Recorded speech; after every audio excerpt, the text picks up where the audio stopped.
Position مضبوط ہوگی، کیونکہ سونا اس کے مقابلے میں آ رہا تھا. دنیا بھر کے جو دوسرے ممالک تھے وہ ڈالر کے مقابلے میں سونے کی بہت زیادہ بائنگ کر رہے تھے، جس کی وجہ سے ڈالر گر رہا تھا اور سونا امپورٹنٹ ہوتا چلا جا رہا تھا. اب 3-4 دن سے ڈالر جو ہے وہ ٹائٹ سیکورٹی جو فسکل پالیسیز کی وجہ سے دوبارہ سے اپنے پوزیشن مضبوط کر لی ہے. اچھا، جب ڈالر مضبوط ہوتا ہے تو پھر عالمی مارکیٹ میں اور انڈیکیٹر نظر آتے ہیں، جیسے تیل کی پرائسز کم ہونا شروع ہو گئی ہیں. اب 2 دن ایسے ہوئے کہ لگاتار 2 دن سے تقریباً 4% پیر کے روز عالمی مارکیٹ کے اندر تیل کی پرائس کم ہو گئی. اس کی 2 وجوہات ہیں. ایک وجہ تو یہ ہے کہ جو ڈالر ہے، ڈالر سٹیبل ہوا ہے. ڈالر سٹیبل ہونے کی وجہ سے چونکہ دنیا بھر میں ڈالر کے ذریعے انٹرنیشنل مارکیٹ میں ٹریڈ ہوتی ہے، تو ڈالر سٹیبل ہوا ہے، تو اس کی انٹرنیشنل مارکیٹ کے اندر تیل کی قیمتیں کم ہو گئی ہیں پیٹرول کی. اور اس کے علاوہ جو دوسری سب سے بڑی وجہ ہے وہ یہ ہے کہ جو امریکہ اور ایران کے درمیان جو کشیدگی کم ہوتی چلی جا رہی ہے، اور کشیدگی کم ہونے کی وجہ سے تیل کی جو وسائل ہیں اس پر دباؤ تھا کہ یہ شاید ٹریڈ رک جائے گی، ڈیمانڈ اینڈ سپلائی کا مسئلہ پیدا ہو جائے گا، تو وہ پریشر بھی عالمی مارکیٹ پر جو آئل مارکیٹ ہے اس پر سے کم ہوا ہے. اور اب اس کے بعد عالمی جو آئل مارکیٹ ہے اس کے اندر جو پریشر بائنگ ہو رہی تھی وہ کم ہو گئی ہے. اور پچھلے 2-3 دن کے درمیان جو ہے عالمی مارکیٹ کے اندر تیل کی قیمتیں جو ہیں وہ کافی حد تک کم ہو گئی ہیں. یعنی یوں سمجھیے کہ 4% تیل کے اندر پرائز کے اندر کمی ہو گئی ہے. اور اس وقت جو فیوچرز کے سودے ہو رہے ہیں وہ تقریباً $65.91 فی بیرل کے حساب سے ہو رہے ہیں.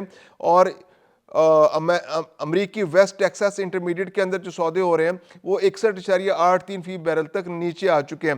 اور مزید بھی گرنے کا چانس ہے کہ اس وقت انٹرنیشنل مارکیٹ کے اندر پیٹرول کی پرائسز گریں گی. اور جو سونے کی پرائسز ہیں اس کے بارے میں بھی یہی امکان ظاہر کیا جا رہا ہے کہ جو تیزی اس کے اندر ایک بہت غیر معمولی تیزی آ گئی تھی انٹرنیشنل بائنگ کی وجہ سے. چائنا جو ہے اور اس کے علاوہ جو برکس کنٹریز ہیں وہ بہت بڑے پیمانے پر سونے کی خریداری کر رہی ہیں، کیونکہ ڈالر نے جس طرح سے دنیا بھر میں ادھم مچا رکھا ہے، یعنی امریکہ نے دنیا بھر میں جس طرح سے ادھم مچا رکھا ہے، اور ڈالر خود پینک ہوا ہوا ہے، ڈونلڈ ٹرمپ خود پینک ہوا ہوا ہے کہ شاید ایسا نہ ہو کہ آنے والے دنوں میں جو دنیا بھر میں تجارت ہے وہ ڈالر کی بجائے لوکل کرنسیز کے اندر ہونے لگ جائے. جیسے چائنا اس وقت دنیا کے 40 ممالک کے ساتھ یوان کے اندر ٹریڈ کر رہا ہے. اس کے علاوہ رشیا نے بھی بائیلیٹرل جو بارٹر ٹریڈ ہے اس کو آگے بڑھانے کی کوشش کی ہے. پھر دنیا بھر میں بہت سارے ممالک ہیں جو اپنے قرضے، جو امریکن ڈالر کے قرضے، جیسے انڈیا نے بہت سارا قرضہ اتار دیا ہے.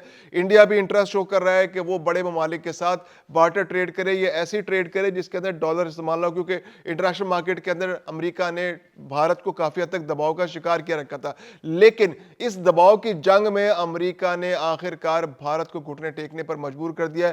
اور بھارت اس چیز پر تیار ہو گیا ہے کہ وہ وہیں سے تیل خریدے گا جہاں سے امریکہ چاہتا ہے. امریکہ چاہتا ہے کہ بھارت امریکہ سے تیل خریدے اور وینیزویلا سے تیل خریدے. اور اب بھارت نے انٹرسٹ شو کر دیا ہے، رضامندی ظاہر کر دی ہے کہ وہ آنے والے دنوں کے اندر جو آئندہ تیل کے سودے کرے گا وہ وینیزویلا سے کرے گا، اور جہاں سے امریکہ چاہے گا کرے گا.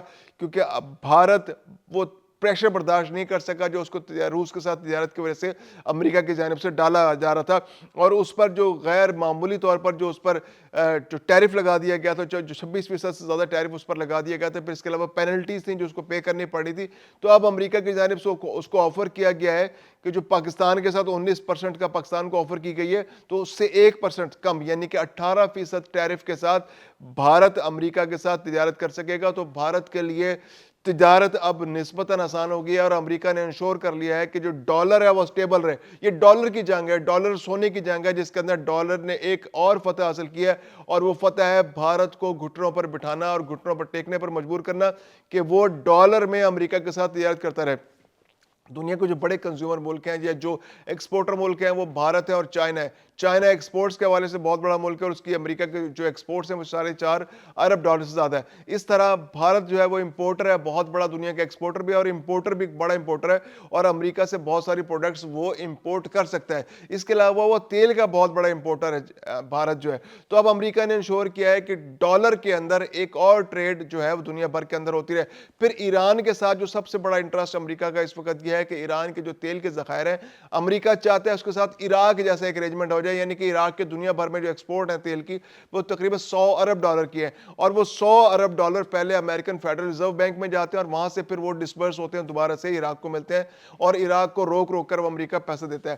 تو امریکہ ایران کے ساتھ بھی ایک ایسا ارینجمنٹ چاہتا ہے کہ ایران کے جو تیل کے ذخائر ہیں جو دنیا بھر میں دوسرے یا تیسرے نمبر پر آتے ہیں، وینیزویلا، سعودی عرب اور ایران، اور پھر عراق کا نمبر آتا ہے تیل کے ذخائر کے حوالے سے. تو وینیزویلا پر امریکہ کنٹرول کر چکا ہے، عراق پر اس کا کنٹرول مکمل ہو چکا ہے، سعودی عرب پر بھی وہ کافی حد تک ایک کنٹرول رکھتا ہے لیکن مکمل کنٹرول نہیں ہے، لیکن اب وہ ایران پر ایک مکمل کنٹرول بنانا چاہتا ہے تاکہ ایران کے جو تیل کے ذخائر ہیں اس کی آمدنی بھی عراق کی طرز پر امریکہ کے فیڈرل ریزرو بینکس میں جائے، یا امریکہ کی مرضی کے مطابق ایران جو ہے وہ ٹریڈ کرے اور وہ ٹریڈ ڈالر کے اندر ہو، اور ڈالر جو ہے وہ دنیا بھر کے اندر سٹیبل رہے، اور جو سونا جو اس کے مقابلے میں آنے کی کوشش کر رہا ہے وہ اس طرح سے نہ پنپ سکے اور سونے کی قیمت کم ہو اور ڈالر دنیا بھر میں رول کرتا رہے۔